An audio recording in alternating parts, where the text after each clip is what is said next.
നിങ്ങളുടെ favourite shows ഇനി ഒരിക്കലും മിസ്സാവില്ല. ഇപ്പോൾ C5-ലൂടെ കാണും നിങ്ങളുടെ ഫേവറേറ്റ് ഷോ തികച്ചും സൗജന്യമായി.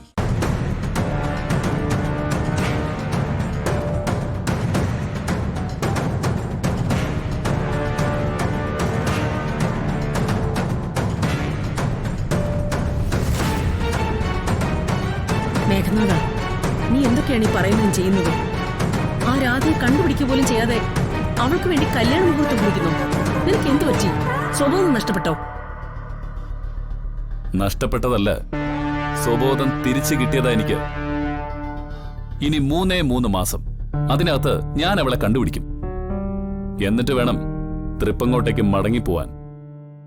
അവിടത്തെ കൊട്ടാരവും തൃപ്പങ്ങോട്ടെ മുഴുവൻ സമ്പത്തും നമുക്ക് തിരിച്ചു കിട്ടണ്ടേ? എന്റെ അമ്മ, അത് നമുക്ക് തിരിച്ചു പിടിച്ചേ തീരൂ. അതിനുള്ള വഴിയാണ് ഈ രാധ. രാധയുമായിട്ടുള്ള ഈ വിവാഹത്തിലൂടെ നമ്മൾ വീണ്ടും തൃപ്പങ്ങോട്ടെ എല്ലാ സൗഭാഗ്യങ്ങളും കൈയടക്കും.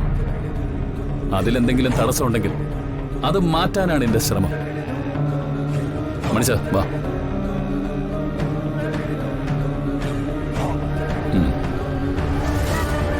മുഹൂർത്തം എഴുതി കഴിയുമ്പോൾ ദക്ഷിണ കൊടുത്തേക്ക്. അതിനു മുമ്പ് എനിക്ക് ചില കാര്യങ്ങൾ ചെയ്യാനുണ്ട്.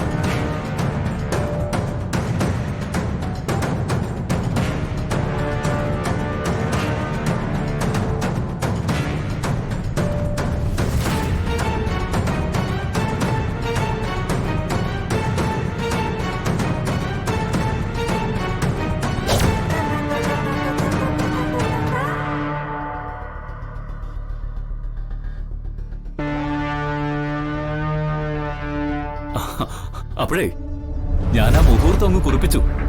ഇനി 3 മാസത്തെ സമയമുണ്ട്.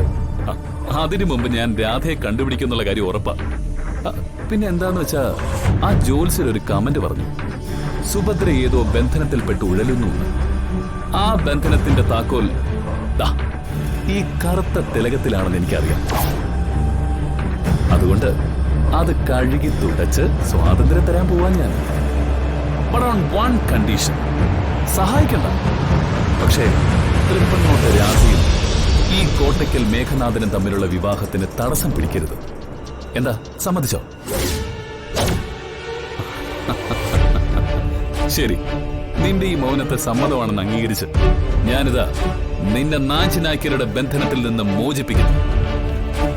സ്വസ്ഥമായി നിനക്കിനി പരലോകത്ത് താമസിക്കാം. ഇഹലോകത്ത് നിന്ന് ഞങ്ങളെ ശല്യം ചെയ്യാൻ വരരുതെന്ന് മാത്രം.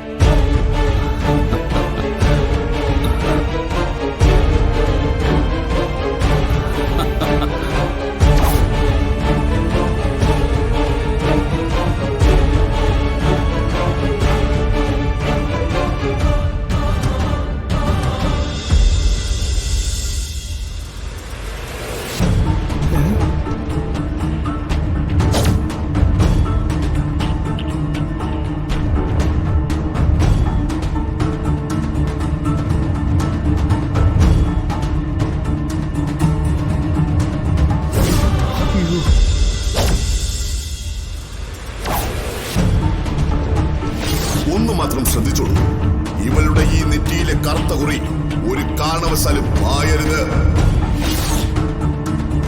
മാഞ്ഞാൽ അത് അത്യാപത്തിലെ കലാശിക്കൂ.